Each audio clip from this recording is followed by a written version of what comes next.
থানার ওসির তৎপরতায় পাগলা কুকুরের আতঙ্কের অবসান।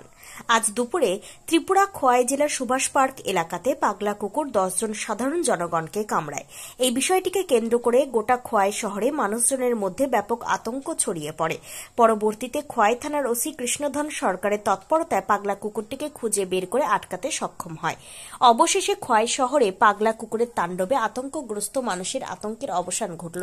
সংবাদ মাধ্যমের মুখোমুখি হয়ে খোয়াই থানার ওসি কৃষ্ণধন সরকার জানান, পাগলা কুকুরটি আজ সকাল 10টা থেকে এলোপাথারিভাবে সাধারণ জনগণকে কামড়াতে থাকে।